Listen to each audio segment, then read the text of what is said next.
মাননীয় আজিৰ সভাৰ সভাপতি ডাঙৰীয়া,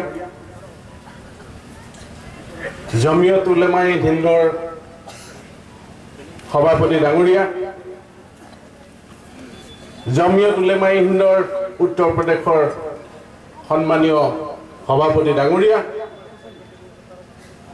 মঞ্চত উপবিষ্ট বিভিন্ন সংগঠনৰ নেতৃবৃন্দ আৰু মোৰ শ্ৰদ্ধাৰ সমবেত ৰাইজ, প্ৰথমতে মই আপোনালোকক এষাৰ কথা ক'ব খুজিছোঁ যে জমিয়ত উলেমাই হিন্দৰ এই সভাখনত উপস্থিত হ'বলৈ পাই মই নিজকে বৰ ভাগ্যৱান বুলি অনুভৱ কৰিছোঁ।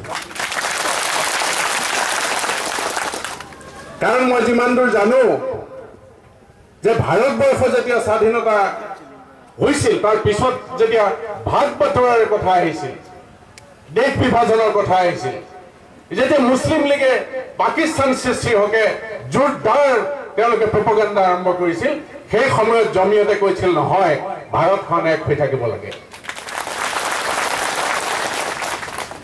আপোনালোকৰ শ্ৰদ্ধেয় নেতা শ্ৰদ্ধেয় সভাপতি মৌলানা আব্দুল হক চাহাবৰ সৈতে মোৰ যথেষ্ট ঘনিষ্ঠতা আছিল।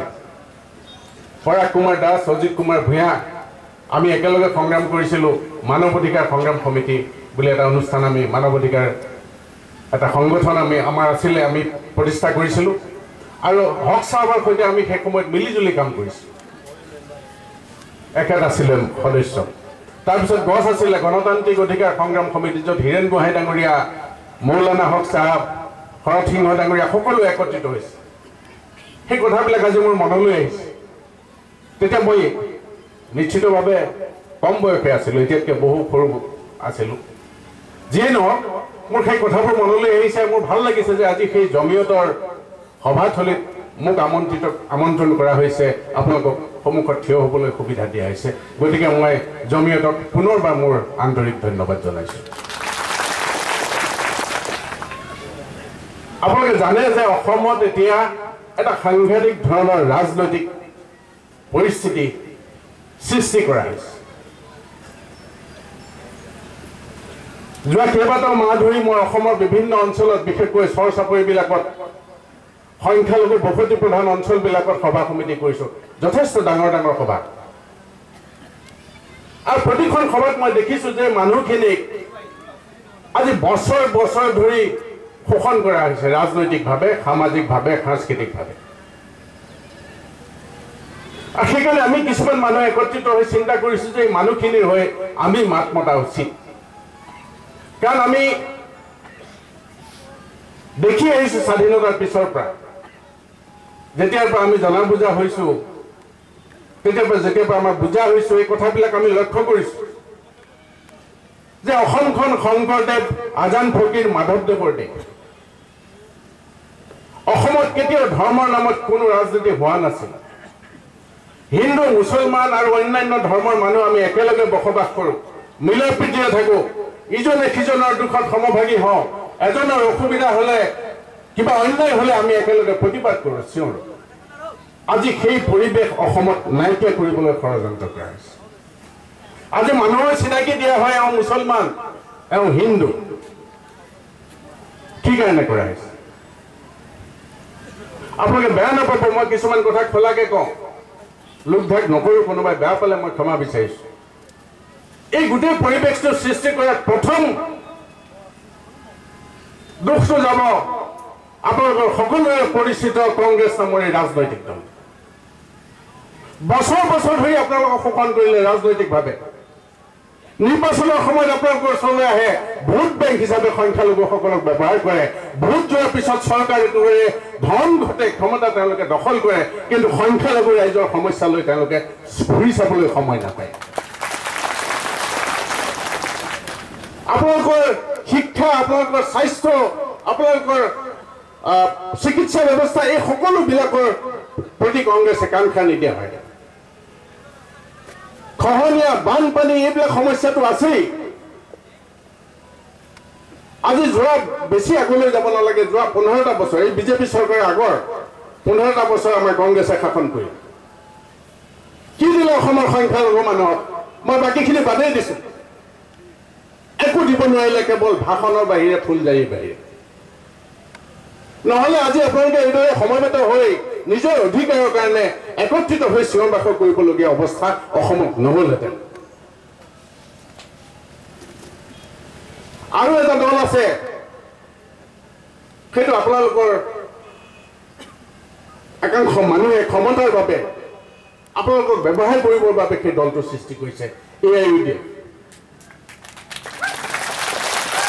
বেয়া নাপাব সেইদিনা সভা কৰোঁতে জুৰিয়াত বদৰুদ্দিন আজমল চাহাবৰ কুকাণ্ডবিলাক মই যেতিয়া ভাষণত কৈ আছিলোঁ এগৰাকীয়ে হুলস্থুল কৰিলে তাত যে এইবিলাক কথা ক'বলৈ দিয়া নহ'ব মই তেতিয়া ক'লোঁ যে হাৰে মনজিৎ মহন্ত তৰুণ গগৈক ভয় কৰিবলৈ হিমন্ত বিশ্ব শৰ্মাক ভয় কৰিবলৈ সৰ্বানন্দ সোণোৱাল বদৰুদ্দিন আজমলক ভয় কৰিবলৈ জন্মগ্ৰহণ কৰা নাই মনজিৎ মহন্ত জিন্দাবাদ মনজিৎ মহন্ত জিন্দাবাদ মই ক'লোঁ যে মই যি কম স্পষ্টভাৱে কম সঁচা কথা কম হাজাৰ মানুহৰ আগত কম হাজাৰবাৰ কম আৰু যদি সেইটোৱে মোৰ অপৰাধ হয় তেনেকুৱা অপৰাধ মই হাজাৰবাৰ কৰিবলৈ সাজু হৈ আছোঁ উপস্থিত সকলো ৰাইজে সেই মানুহজনক সেইদিনা কি অৱস্থা কৰিলে তাত ভগৱানে জানে ওপৰলৈ জানে মই পিছত হাতযোৰ কৰি ক'লোঁ যে একো নকৰিব তেখেতক ক'বলৈ দিয়ক এই মানুহবিলাকৰ কাৰণে আপোনালোকৰ গোটেই সংখ্যালঘু লোকসকলৰ আজি এই অৱস্থা হৈছে বিভিন্ন চহৰত যেতিয়া যাওঁ তেতিয়া মই কওঁ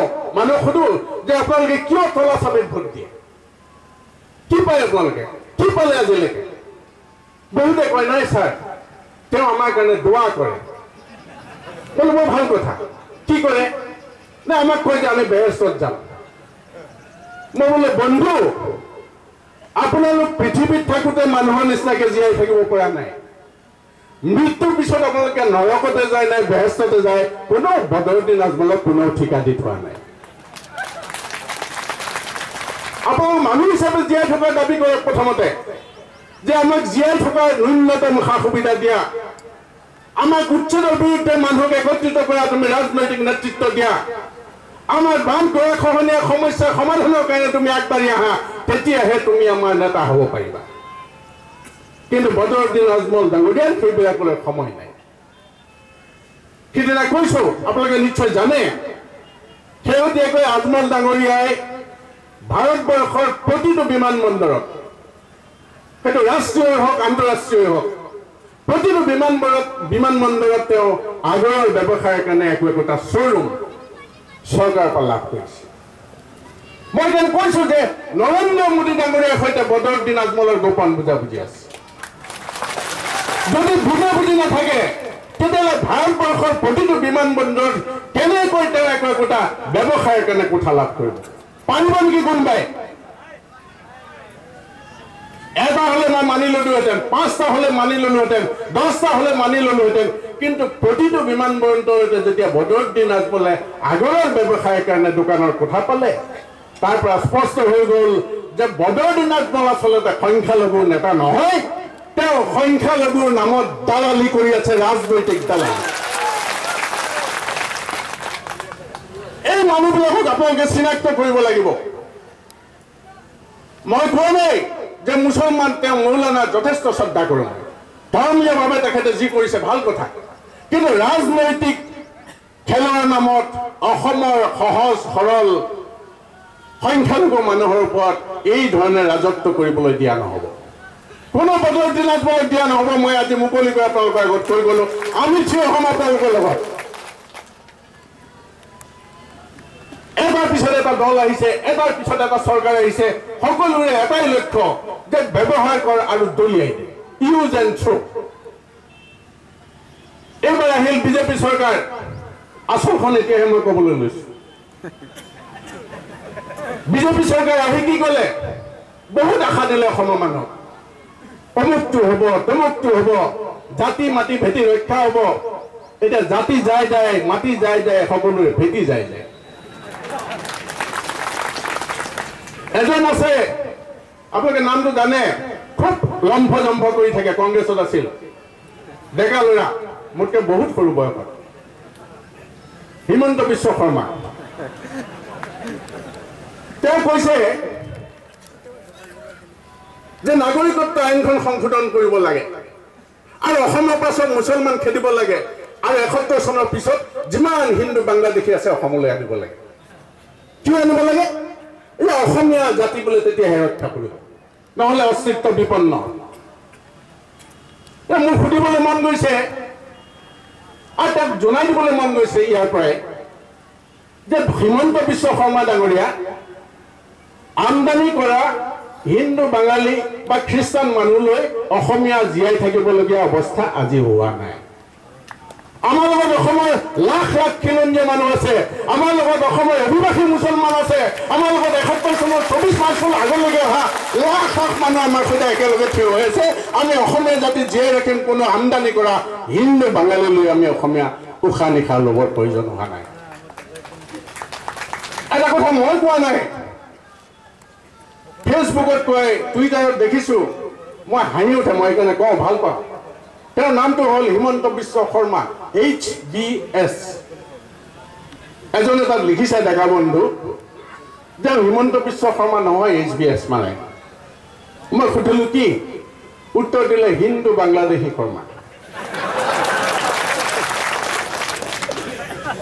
গতিকে এইবিলাক মানুহলৈ আপোনালোকে ভুলতে নাভাবিব যে এই মানুহবিলাকে অসমৰ খিলঞ্জীয়া মানুহৰ কাৰণে অসমৰ খাটি খোৱা মানুহৰ কাৰণে অসমৰ স্বচাবৰী মানুহৰ কাৰণে অসমৰ অভিবাসী মুছলমানসকলৰ কাৰণে ভৱিষ্যতে কাহানি বা কোনোবা কিবা কাম কৰিব এওঁলোক পৰিচালিত হৈছে সাম্প্ৰদায়িক RSS নামৰ যিটো শক্তি আছে সেই শক্তিটোৰ আঙুলি ইচাত তেওঁলোকে উঠিছে বহিছে নাচিছে যি কৰিবলৈ কৈছে তাকে কৰিছে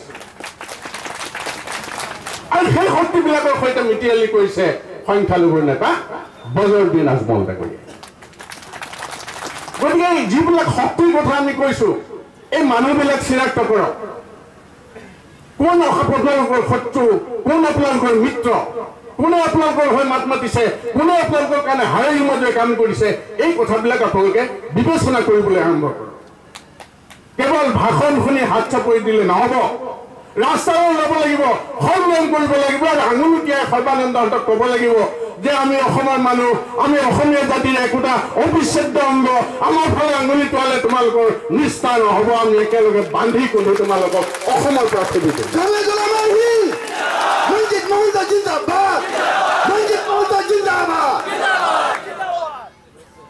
এই জিন্দাবাদ দিলে আকৌ বেছি ফুলি যাম বুলি ভয় লাগে মই কিজানি বদৰুদ্দিন আজমলৰ নিচিনা হৈ যাওঁ ফুলি মেলি সেইকাৰণে নিদিব জিন্দাবাদ মানুহক আমি জিন্দাবাদ দি উঠাই এনেকুৱা অৱস্থা কৰি দিওঁ যে মই তলটো নেদেখা হৈ যায় মই কাক এৰি থৈ আহিলোঁ কোনে মোক উঠালে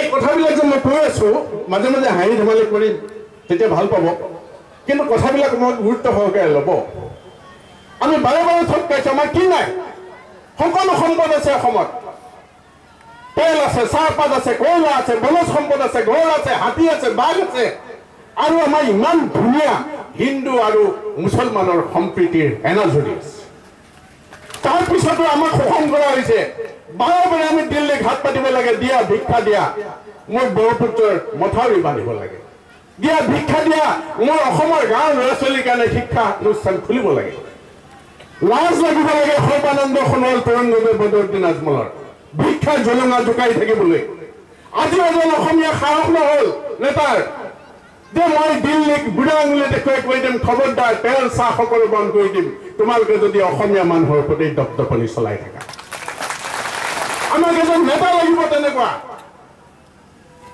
আমি সভা সমিতি কৈছোঁ ডক্টৰ হীৰেণ গোহাঁই ছাৰ আছে হাফিজ ৰছিদ আহমেদ চৌধুৰী ডাঙৰীয়া আছে আৰু এইফালে অখিল গগৈ ডাঙৰীয়াই জানে আপোনালোকে শদিয়াৰ পৰা তেওঁ গাঁৱে গাঁৱে সোমাই আহি আছে আৰু কেইদিনমানৰ পিছত নগাঁও আৰু হোজাই জিলাত তেওঁলোক কাম কৰিব সভা সমিতি যোগাযোগ হৈ আছে প্ৰফুল্ল মহন্ত ডাঙৰীয়াও অসম গণ পৰিষদ এটা অদ্ভুত দল চব মই মাজত ক'বই লাগিব মনত পৰি গ'ল এটা আঞ্চলিক দল জাতীয়তাবাদী দল মই ব্যক্তিগতভাৱে জাতীয়তাবাদ পচন্দ কৰোঁ মই আঞ্চলিক ভাৱাপন্ন মানুহ আমি বহুত আশা কৰিছিলোঁ তেওঁলোকে কি কৰিলে কেৱল ক্ষমতাৰ কাৰণে বিজেপিৰ লগত মিতিৰালি আৰম্ভ কৰিলে সিদিনা সভাত মই কেইবাবাৰো কৈছোঁ এটা কথা স্পষ্ট কৰিব লাগিব যে প্ৰফুল্ল মহন্ত ডাঙৰীয়া হাজাৰ ভুল থাকিলেও এটা কথা ঠিক যে এই মানুহখিনিৰ কাৰণে আজিও মহন্ত ডাঙৰীয়াই গোটেই দলটোৰ বিৰুদ্ধে গৈ অকলে হ'লেও এটা ষ্টেণ্ড দি আছে, থিয় হৈ আছে। আমি সেইকাৰণে কৈছোঁ, সিদিনা মই ৰাজহুৱা মিটিঙত কৈছোঁ মহন্ত ডাঙৰীয়াক যে আপুনি সাহস গোটাওক, বিজেপি ISSৰ পৰা আপোনালোকৰ মিটিৰেলি যিটো বান্ধোন, সেই বান্ধোনৰ পৰা ওলাই আহক বাহিৰলৈ। আমি আপোনালোকৰ লগত থিয় হ'ম, অসমৰ সংখ্যালঘু সমাজ থিয় হ'ব, লাখ লাখ মানুহ আপোনালোকৰ পিছত থিয় হ'ব। কিন্তু RSS আৰু বিজেপি লেজুত ধৰি যদি ৰাজনীতি কৰিব খুজিছে, তেতিয়াহ'লে অসমৰ মাটিত কেতিয়া নিশেষ হ'ব, কলৈ যাব, কাৰো পাত্তা নাথাকে। আমি এটা কথা আজি কৈ দিলোঁ সত্যৰাই, আমি সকলোৱে এটা নতুন দিশেৰে নতুন চিন্তা চৰ্চাৰে আগবাঢ়িব খুজিছোঁ। যিসকল মানুহে অসমৰ সমস্যা বুলি গণ্য কৰে, যিসকল আঞ্চলিকতাবাদী শক্তিৰ সৈতে জড়িত হৈ আছে, অথচ এটা প্ৰগতিশীল দৃষ্টিভংগী আছে, বাওঁপন্থী যিসকল লোক আছে, অসমক ভাল পায়, অসমৰ মানুহৰ বাবে কিবা কৰিব খোজে, এই সকলোকে মিলাই আমি এটা নতুন ৰাজনৈতিক সমীকৰণৰ কথা চিন্তা কৰিছোঁ 2021। কাৰণ আমি জানো যে যেতিয়ালৈকে কংগ্ৰেছ, বিজেপি, AUDF এই শক্তিবিলাক থাকিব, তেতিয়ালৈকে অসমৰ কিন্তু কোনো মানুহৰ কেতিয়াও উপকাৰ নহয়, এক ফুটৰ উন্নতি নহয়, তেওঁলোকৰ জেট গৰম হ'ব, তাৰ বাহিৰে একো নহয়। হিন্দু মুছলমানৰ সংঘাত হ'ব, কটা মৰা হ'ব, কিন্তু অসমৰ উন্নতি কেতিয়াও নহয়। এই তিনিটা শক্তি কৈছে যে ৰাজ্য আছে দুটি পাঠা, মই দুটাটো কাটিছিলোঁ, তিনিটা কৰি পেলাইছোঁ। ৰাজ্য আছে তিনিটি পাঠা, কংগ্ৰেছ, বিজেপি আৰু AUDF। এই তিনিটাক উৎখাত কৰিব লাগিব। এই তিনিটাক উৎখাত কৰিলে আপোনালোকৰ শাসন অসমত স্থাপন হ'ব। আপোনালোকৰ মানে কি, অসমৰ হাতী খোৱা মানুহৰ, যাৰ হাতত ক্ষমতাৰ নিয়ন্ত্ৰণৰ বাঘজৰীডাল থাকিব, তাত কোনো সৰ্বানন্দ সোণোৱাল, হিমন্ত বিশ্ব শৰ্মা নাথাকিব, তাত আপোনালোকৰ মানুহ থাকিব। আপোনালোকে নিৰ্ণয় কৰিব অসমৰ ভৱিষ্যত কি হ'ব, কেনেকৈ হ'ব। কিন্তু ইয়াৰ মাজত এটা কথা মই কওঁ, বেয়া নাপাব, আমি যিসকলে প্ৰগতিশীল চিন্তা চৰ্চা কৰোঁ, অখিল গগৈ ডাঙৰীয়া আছে, হীৰেণ গোহাঁই ছাৰ আছে, আমি সততে আপোনালোকৰ সমস্যাৰ কাৰণে মাত মাতিছোঁ, থিয় হৈছোঁ। কিন্তু ইয়াৰ মাজত এটা কথা আছে যে আমি দেখিছোঁ যে কেৱল উচ্ছেদ, বানপানী গৰাখহনীয়া হ'লে আপোনালোকে হীৰেণ গোহাঁই ছাৰক বিচাৰে, মনজিৎ মহন্তক বিচাৰে, প্ৰফুল্ল মহন্তক বিচাৰে, বা অন্যান্য যিসকল প্ৰগতিশীল চিন্তাৰ মানুহ আছে বিচাৰে। কিন্তু যেতিয়া অসমৰ মৌলিক সমস্যা লৈ মানুহবিলাকে হুলস্থুল কৰে, তেতিয়া আপোনালোক কিন্তু বাহিৰলৈ ওলাই নাহে সমৰ্থন কৰিবলৈ। এইটো বেয়া কথা। মই ভাবিব পাৰিব লাগিব যে নহয়, মোৰ ভাই এজনৰ আজি দুৰ্দিন চলিছে, তাৰ ওপৰত অন্যায় হৈছে, অপকাৰ হৈছে, মই 10জন লৈ আপোনালোকৰ পিছত থিয় হ'বলৈ মোৰ সাহসটো থাকিব লাগিব। যদি আপোনালোকে আমাক সহায় নকৰে মৌলিক সমস্যা লৈ, তেতিয়াহ'লে আপোনালোকক আমি অসমীয়া বুলি জোৰকৈ কেনেকৈ কওঁ। আপোনালোক ওলাই আহক, আপোনালোকে দখল কৰক আমাৰ সকলো ক্ষমতা, কিন্তু আপোনালোকে অসমৰ প্ৰতিটো সমস্যাৰ ক্ষেত্ৰত মাত মাতিব লাগিব। তেতিয়া দেখিব যে অন্যান্য মানুহখিনি যিখিনি এতিয়া আমাক গালি পাৰে আপোনালোকক সমৰ্থন কৰাৰ কাৰণে, সেই মানুহখিনিয়ে ভাবিব যে নহয়, এইসকল অসমৰ মানুহ, অসমীয়া মানুহ, এওঁলোকক বাদ দি অসমীয়া জাতি কেতিয়াও সম্পূৰ্ণ নহয়, তেওঁলোকে আমাৰ সমস্যাৰ ক্ষেত্ৰত মাত মাতিছে। গতিকে এই কথাষাৰ মই আপোনালোকক অনুৰোধ কৰিছোঁ, প্ৰতিখন সভাতে কৈছোঁ যে আপোনালোকো ওলাই আহক, আমিও আহিছোঁ, মিলিজুলি আমি অসমত আকৌ শংকৰ আজানৰ সেই সম্প্ৰীতিৰ এনাজৰী কটকটীয়া কৰিব লাগিব। মই বেছি দীঘলীয়া নকৰোঁ, আৰু দুটামান কথা ক'ম। আপোনালোকে শুনিছে চাগে, অখিল গগৈৰ সভা শুনিছেনে নাই? অখিল গগৈৰ সভা শুনিছেনে নাই? অখিল গগৈ কি কয় যে হালোৱা এচাৰি লৈ ইহঁতক পিটিব লাগে, এই ভণ্ড ৰাজনৈতিক নেতাবিলাক, হয় নহয়? মই পিছে হালোৱা এচাৰিৰ কথা ক'ব খোজা নাই। আপোনালোকৰ ঘৰে ঘৰে গৰু পোহে, গৰু আছে, ম'হ আছে, এই গৰু বন্ধা পঘা যে আছে, 21 চনৰ কাৰণে প্ৰত্যেকে ঘৰত একোটাল নতুন পঘা ৰাখক। এই 21 চনত আমি এই শক্তিবিলাক সৰ্বানন্দ সোণোৱাল, তৰুণ গগৈ, হিমন্ত বিশ্ব শৰ্মা, বদৰুদ্দিন আজমল সকলো এই পঘাবিলাকত য'তে পাওঁ বান্ধিম, একেলগে বান্ধিম। একেলগে বান্ধি আমি অসমৰ ৰাজনৈতিক ক্ষেত্ৰখনৰ পৰা তেওঁলোকক উৎখাত কৰিম। কোনোবাই যদি ভাবে যে মই বাংলাদেশত থাকি ভাল পাম, পঠিয়াই দিম, যাওক, ইয়াত থাকিব নালাগে। হিন্দু মুছলমানৰ মাজত সংঘাত সৃষ্টি কৰিবলৈ অসমৰ মাটিত তোমালোকক থাকিবলৈ দিয়া নহ'ব। যদি তোমালোক থাকি বেয়া পাইছা, তোমালোক বাংলাদেশলৈ যোৱা, তাত ভাল পাবা। যদি তোমালোকে সংঘাত সৃষ্টি কৰি থাকিব খোজা, তোমালোকক আমি দলিয়াই বান্ধি ব্ৰহ্মপুত্ৰত বিসৰ্জন দিবলৈ বাধ্য হ'ম। তেতিয়া অসমৰ মানুহক তোমালোকে সাৰ দি অভিশাপ দি ভুল ধৰি লাভ নহ'ব।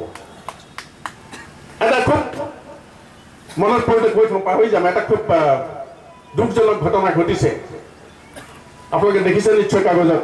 গোৱালপাৰাত কালি এগৰাকীক বিদেশী ন্যায়াধিকৰণত বিদেশী বুলি চিনাক্ত কৰা এগৰাকীক লৈ এগৰাকী অধিবক্তাই ন্যায়াধীশজনৰ ওপৰত আক্ৰমণ কৰিছে। কিছুমান কথা আমি সংযমী হ'ব লাগিব।